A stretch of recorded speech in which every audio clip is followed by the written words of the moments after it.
आज हे राज्यस्तरीय पंच शिबिर आपल्या मार्गदर्शनाखाली जे घेण्यात येत आहे त्याचा मुख्य उद्देश काय असतो, कारण मागील काही दिवसापासून मी पाहिलं की आपल्या भारतीय याच्यात विदर्भाचे पंच मला दिसलेले जे पंच आपले 10-15 वर्षापासून काम करतात, परंतु प्रो कबड्डी आणि इतर याच्यात आपले दिसलेले यासाठी आपला जो प्रयत्न चालू आहे म्हणजे काय उद्देश आहे की हे पंच शिबिर सगळ्यात मोठा उद्देश हा पंचशिबिराचा उद्देशच एक आहे त्याच्या मागचा की विदर्भाला नवीन चांगले पंच मिळावे.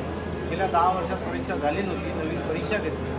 पंच जे आम्ही आज इथं पंच शिबिर घेतलेलं आहे याच्यामध्ये 150 ते 250 पंचांनी महिला पुरुषांनी सहभाग घेतलेला आहे. याच्यामधून जे चांगले चांगले पंच आहे जे परीक्षा पास होतील त्यांना अजून पुन्हा ट्रेनिंग देऊ. ट्रेनिंग दिल्यानंतर ते विदर्भातही त्यांची सेवा देतील आणि नॅशनल लेवलवरही त्यांची सेवा देतील आणि त्यांचं जर परफॉर्मन्स चांगला असला तर ॲटोमॅटिकली प्रोमध्ये जातील आणि त्याच्याहीपेक्षा चांगला परफॉर्मन्स असला तर ते ऑटोमॅटिक इंटरनॅशनलला जातील.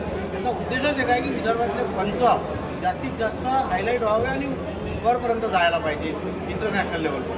त्याच्यासाठी आपण हे शिबिर आयोजन केले. आज आपण राणाजीला बोलवलो कारण राणाजीने पूर्ण आपल्याला इंग्लिशमध्ये शिकवलं, कारण भारताचा जो खेळ आहे कबड्डी सगळीकडे कबड्डी बोलले जाते, परंतु इंग्लिशमध्ये जे आज आपले लोक ज्या यानं मागं होते आणि हे आपण पश्चिम महाराष्ट्रात आणि किंवा अदर स्टेटमध्ये जे काम करताना आपल्याला जे बोलणं येत नव्हतं की इंग्लिशमध्ये टॉकिंग हे याच्यासाठी आपण जे राणाजीला बोलवलं. राणाजीचं काय अनुभव आहे की आपल्याला काय वाटतं की विदर्भातले जे खेळाडू जे अंपायर आहे ते वर आज जाऊ शकते का?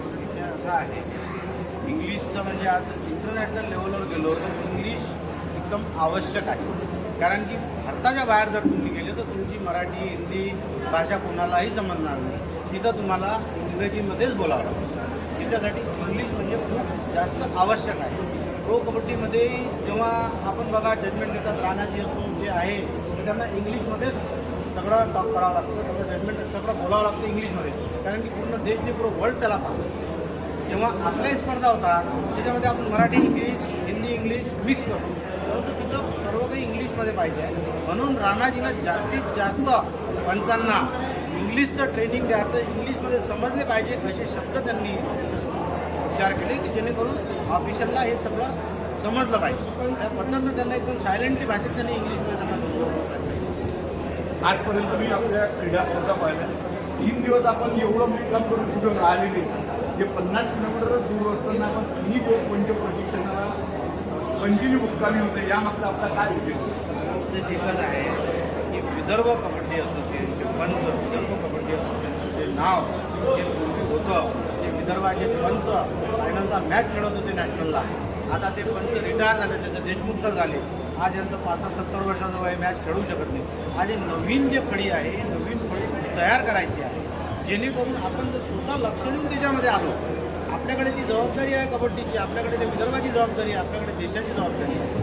मग आपल्या इथले पंच जर त्याच्यामध्ये नसले, त्याच्यामध्ये पंच जर मागं असला तर विदर्भाचा किंवा भारताचा मी पदाधिकारी फायदा काहीच नाही. त्याच्याकडे तर मी आवर्जून इथं उपस्थित राहलो आणि राणाजींना मी बोलावलं आणि यांना चांगल्या प्रकारे ट्रेनिंग व्हावं आणि आपण स्वतः उपस्थित असलो का सगळे जिल्हे सगळ्या विदर्भातले सगळे अधिकारी लोक व्यवस्थित डिसिप्लिन सगळ्या गोष्टी होतात आणि एक त्याचा वेगळा मॅसेजही वेगळा जातो की बा सर उपस्थित आहे, आपण चांगलं केलं पाहिजे. हे काही पिकनिक नव्हती, हे एक शिबिर होतं चांगलं आणि चांगला शिबिर झाला पाहिजे. म्हणून मी विदर्भाचं कुठंतरी एकदम चांगलं झालं पाहिजे त्याच्यासाठी मी आवडून 3 दिवस सगळे कामं सोडून उपस्थित. धन्यवाद जितू भाऊ. आपल्याकडनं अपेक्षा अशी आहे की पुढील जे याच्यातले जे अंपायर आहे त्याच्यात ऑल इंडिया लेवल व जे भारताच्या बाहेरच्या क्रीडा स्पर्धा याच्यातले विदर्भातले खेळाडू दिसावे याकरता आम्ही अपेक्षा करतो व आमचे दोन शब्द संपवतो.